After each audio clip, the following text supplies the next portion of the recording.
सिल्लोड येथे प्राध्यापक चाफे सर यांच्या निवासस्थानी कल्याण काळे व अब्दुल सत्तार यांची गळाभेट झाली।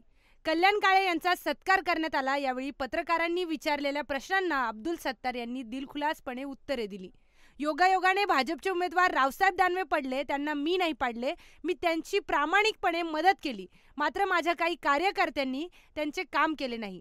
मी तर दानवेंसाठी जालना, भोकरदन, सिल्लोडसह विविध मतदारसंघात 17 सभा घेतल्या, पण जरांगे फॅक्टर व भाजप विरोधी मुस्लिम समाजामधील लाट होती, त्यामुळे दानवे यांचा पराभव झाला। सत्तार साहेब, रावसाहेब दानवे यांचा पराभव झाल्यानंतर उलटसुलट चर्चा सुरू आहे, काय प्रतिक्रिया आपली?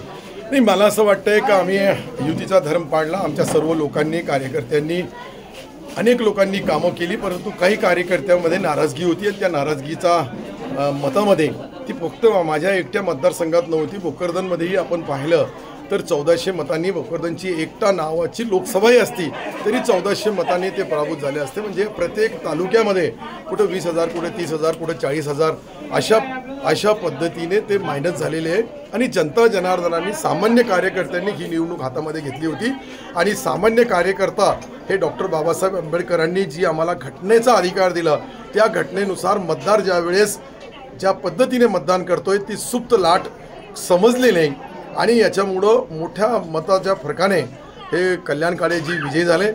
पहिले छोट्या कमी मताने 8,000 मताने त्यांचा 2009 पराभव झाला होता।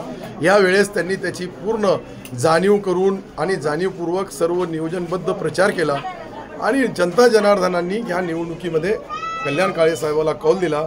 माझी नवनिर्वाचित खासदारांना हीच विनंती राहील की शेवटी माझा पक्ष शिवसेना आहे, त्यांचा काँग्रेस आहे, मी आमदार आहे, ते खासदार आहे, मी मंत्री आहे, ते खासदार म्हणून आपण या मतदारसंघाच्या लोकांनी जे त्यांचा मताचा कौल दिला त्या मताचा कौलाचा विकासाच्या माध्यमातून कल्याण काळे हे आपला कर्तव्य 5 वर्षाचा अनुभव होईल त्यांना आणि या 5 वर्षामध्ये काय काम करतात, कसं काम करतात, कशा पद्धतीने करतात, तोही अनुभव जनता जनार्दनच्या समोर येईल आणि कल्याणराव सारखा एक शिकलेला डॉक्टर या मतदारसंघामध्ये आमच्या विधानसभेमध्ये बोलताना, काम करताना मी फार जवळून त्यांना पाहिलेलं आहे, म्हणून त्याचा फायदा निश्चित या जालना लोकसभा मतदारसंघात होईल अशी माझी अपेक्षा आहे। Bureau report, Sudarshan Marathi, Sillod.